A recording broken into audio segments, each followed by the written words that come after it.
மாலை நேர செய்திகள். முதலில் தலைப்புச் செய்திகள். யாழில் பெண்ணை தகாத உறவுக்கு அழைத்த போலீஸ் உத்தியோகஸ்தர் நைய புடைப்பு.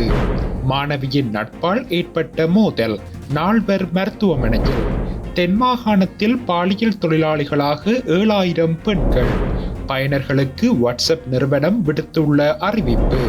மத்திய தரைக்கடலில் மூழ்கிய ரஷ்ய கப்பல், 14 மாலுமிகள் உயிருடன் மீட்பு. இலங்கையில் முதல் முறையாக பதிவான அரிய நோய் உறுதி செய்த ஜெர்மன் மருத்துவர்கள். தொடர்பென விரிவான செய்திகள். யாழ்ப்பாணம் காங்கேசன்துறை போலீஸ் நிலைய போலீஸ் உத்தியோகஸ்தர் ஒருவர் பெண்ணொருவரை மதுபோதையில் பாலியல் உறவுக்கு அழைத்தமையினால் அப்பகுதியில் பரபரப்பு ஏற்பட்டுள்ளது. அதனைத் தொடர்ந்து அப்பகுதியில் உள்ள இளைஞர்களால் குறித்த போலீஸ் உத்தியோகஸ்தர் நையப்புடைக்கப்பட்டு காங்கேசன்துறை போலீசாரிடம் ஒப்படைக்கப்பட்டுள்ளார். சம்பவம் தொடர்பில் மேலும் தெரிய வருகையில், காங்கேசன்துறை போலீஸ் நிலைய உத்தியோகஸ்தர் ஒருவர் இன்று காலை மாவட்டபுரம் தையலகத்தில் தைப்பதற்கு கொடுத்த சீருடையை எடுப்பதற்கு மதுபோதையில் சென்றுள்ளார். இதன் போது தையலகத்தில் பணிபுரியும் பெண்களுடன் தன்னுடன் பாலியல் உறவுக்கு வருமாறு போலீஸ் நிலைய உத்தியோகஸ்தர் வற்புறுத்தியுள்ளார். தொடர்ந்து கடைக்கு வந்த 2 யுவதிகளிடமும் தன்னுடன் பாலியல் உறவுக்கு வருமாறு கொச்சை தமிழில் கேட்டுள்ளார். அதனால் ஆத்திரமடைந்த குறித்த பெண் தனது கணவருக்கு தொலைபேசியில் தெரிவித்த நிலையில் மாவட்டபுரம் கந்தசுவாமி கோயிலுக்கு அருகில் போலீஸ் உத்தியோகஸ்தர் நையப்புடைக்கப்பட்டு பொதுமக்களால் முச்சக்கர வண்டி மூலம் போலீஸ் நிலையத்திற்கு கொண்டு வரப்பட்டுள்ளார். இந்நிலையில் போலீஸ் நிலைய பொறுப்பதிகாரி குறித்த பெண்ணை விசாரிக்க முற்பட்ட போது தன்னிடம் கார் உள்ளதாகவும், நீங்கள் அழகாக உள்ளீர்கள், என்னுடன் பாலியல் இச்சைக்கு வருகிறாயா என கேட்டு மதுபோதையில் கலகம் செய்ததாக அப்பெண் கூறியுள்ளார். இதேவேளை பெண்ணின் உறவினர் தன்னிடம் காணொலியும் உள்ளதாக தெரிவித்துள்ளார். இதனையடுத்து மதுபோதையில் இருந்த போலீஸ் உத்தியோகஸ்தர் குறித்த பெண்ணின் கணவன் மீது போலீஸ் நிலையத்தில் வைத்து தாக்குதல் நடத்தியுள்ளார். உடனடியாக போலீசார் குறித்த உத்தியோகஸ்தரை தடுத்து நிறுத்திய நிலையில் பொறுப்பதிகாரி தனது அறையினுள் பாதிக்கப்பட்டவர்களை அழைத்து சமரசம் செய்யுமாறு கேட்டுக்கொண்டுள்ளார்.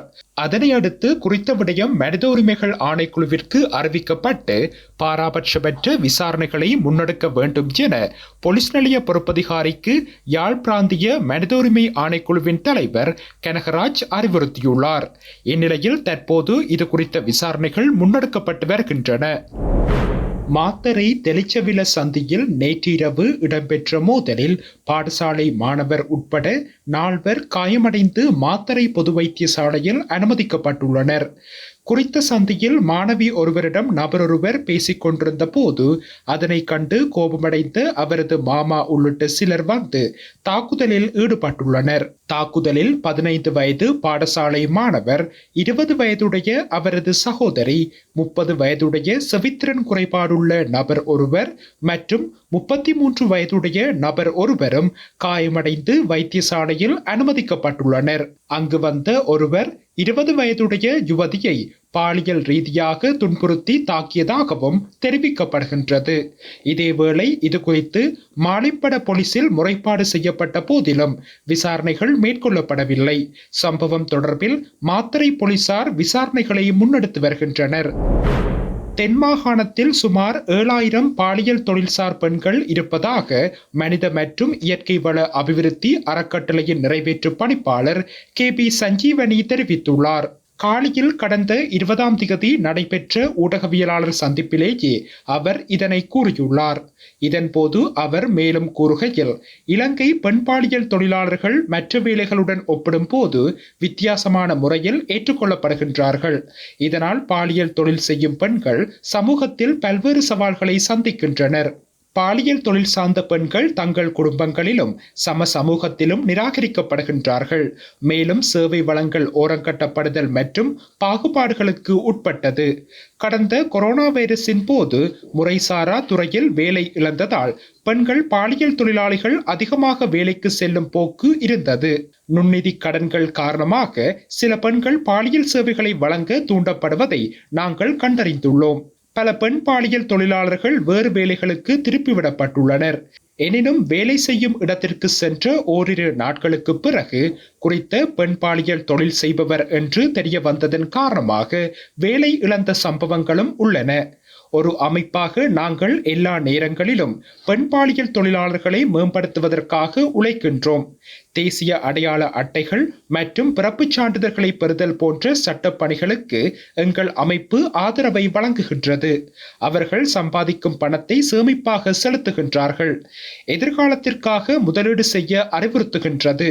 கணிசமான எண்ணிக்கையிலான பெண் பாலியல் தொழிலாளர்கள் இத்தகைய திட்டங்களுடன் தொடர்புடையவர்கள்.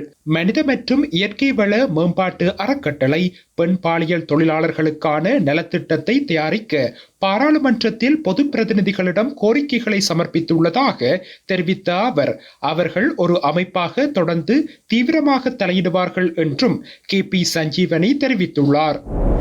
உலகின் முன்னணி குறுந்தகவல் செயலிகளில் ஒன்றான வாட்ஸ்அப் செயலியில் தகவல் பரிமாற்றம் சார்ந்து ஏராளமான புது அம்சங்கள் மற்றும் சேவைகள் வழங்கப்பட்டு வருகின்றது. ஒரு பக்கம் புதிய அம்சங்கள் வழங்கப்பட்டு வரும் நிலையில் மறுபக்கம் வாட்ஸ்அப் செயலி பழைய சாதனங்களில் இயங்கும் வசதி குறைக்கப்பட்டு வருகின்றது. இந்நிலையில் ஆண்ட்ராய்டு கிட்கேட் அல்லது அதற்கும் பழைய OS கொண்ட ஸ்மார்ட் தொலைபேசிகளில் எதிர்வரும் ஜனவரி 1 முதல் வாட்ஸ்அப் செயலி இயங்காது என்று அந்நிறுவனம் தெரிவித்துள்ளது. புதிய தொழில்நுட்பங்களுக்கு ஏற்ற சேவைகளை பயனர்களிடம் கொண்டு சேர்க்கும் வகையில் மெட்டா மேற்கொள்ளும் நடவடிக்கைகளின் அங்கமாக இந்த அறிவிப்பு வெளியாகியுள்ளது. இந்த நடவடிக்கை செயலியின் பாதுகாப்பு மற்றும் சீரான இயக்கத்தை உறுதிப்படுத்தும் என்று தெரிவிக்கப்பட்டுள்ளது. 2013ஆம் ஆண்டு வெளியான ஆண்ட்ராய்டு கிட்கேட் OS மிகவும் பழையது என்பதால் வாட்ஸ்அப்பின் புதிய அம்சங்களை அதில் வழங்குவதில் பாரிய சிக்கல்கள் ஏற்பட்டுள்ளதோடு பாதுகாப்பு குறைபாடுகள் ஏற்படவும் வாய்ப்புகள் உள்ளன.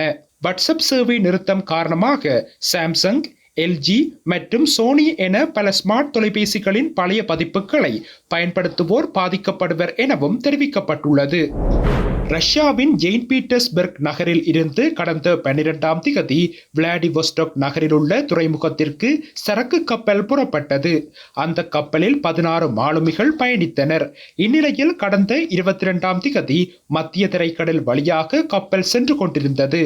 ஸ்பெயினின் அகுலியாஸ், அல்ஜீரியாவின் ஓரன் நகர்களுக்கு அருகே சர்வதேச கடற்பரப்பில் மத்திய தரைக்கடலில் சென்று கொண்டிருந்த போது கப்பலின் என்ஜின் அறையில் பயங்கர தீ விபத்து ஏற்பட்டது. தீ மளமளவென கப்பலின் பிற பகுதிகளுக்கும் பரவியது. இந்த தீ விபத்து குறித்து தகவல் அறிந்த ஸ்பெயின் கடற்படையினர் மற்றும் அப்பகுதியில் சென்று கொண்டிருந்த பிற கப்பல்கள் மீட்பு பணியில் ஈடுபட்டனர். இதில் ரஷ்ய கப்பலில் இருந்து 14 மாலுமிகள் உயிருடன் மீட்கப்பட்டனர். அதேவேளை 2 மாலுமிகள் கடலில் விழுந்த நிலையில் அவர்களை தேடும் பணிகள் நடைபெற்று வருகின்றது. மீட்கப்பட்ட மாலுமிகள் ஸ்பெயினின் கார்டகினா நகருக்கு அழைத்து செல்லப்பட்டனர். அங்கிருந்து அவர்கள் ரஷ்யாவுக்கு திரும்பி அனுப்பப்பட உள்ளனர். அதேவேளை தீப்பெட்டிய சரக்கு கப்பல் கடலில் மூழ்கியுள்ளது. இலங்கையில் முதன்முறையாக கன்கென்ஷியல் மெதமோக்ளோமினியா என்ற அரிய நோய் கண்டறியப்பட்டுள்ளது. அதன்படி மதவாச்சி பகுதியில் உள்ள குழந்தை பாதிக்கப்பட்டுள்ளதாக அனுராதபுரம் போதனா வைத்தியசாலையின் குழந்தைகள் பிரிவு விசேட வைத்திய நிபுணர் MRSUC ரணவக்க குறிப்பிட்டுள்ளார். உடல் நீல நிறமாக மாறுவதும் சுவாசிப்பதில் சிரமம் ஏற்படுவதும் இந்த நோயின் அறிகுறிகள் என அவர் குறிப்பிட்டுள்ளார். மதவாச்சி பிரதேசத்தில் இந்த நோயினால் பாதிக்கப்பட்ட குழந்தை அனுராதபுரம் போதனா வைத்தியசாலையின் சிசு பிரிவில் மருத்துவ பரிசோதனைக்காக முன்கூட்டியே அனுமதிக்கப்பட்டது. எனினும் அதற்கான பரிசோதனை வசதிகள் இல்லாததால் குழந்தையின் இரத்த மாதிரிகள் ஜெர்மனிக்கு அனுப்பி வைக்கப்பட்டு நோயின் தன்மை உறுதிப்படுத்தப்பட்டுள்ளது. எவ்வாறாயினும் நாட்டில் இந்த நோய்க்கான மருந்துகள் இருந்தமையினால் குழந்தையின் உயிர் காப்பாற்றப்பட்டுள்ளதாக வைத்தியர் குறிப்பிட்டுள்ளார். மேலும் பெரும்பாலும் இந்த நோய் வருவதற்கு குழந்தையின் பெற்றோர்கள்தான் காரணம் என அவர் தெரிவித்துள்ளார். நாட்டில் இந்நோய் கண்டறியப்படுவது இதுவே முதல் முறை எனவும், ஆனால் உலகில் 1 லட்சம் சிறுவர்களுக்கு இந்நோய் இருப்பதற்கான சாத்தியக்கூறுகள் உள்ளதாகவும் வைத்தியர் மேலும் தெரிவித்துள்ளார்.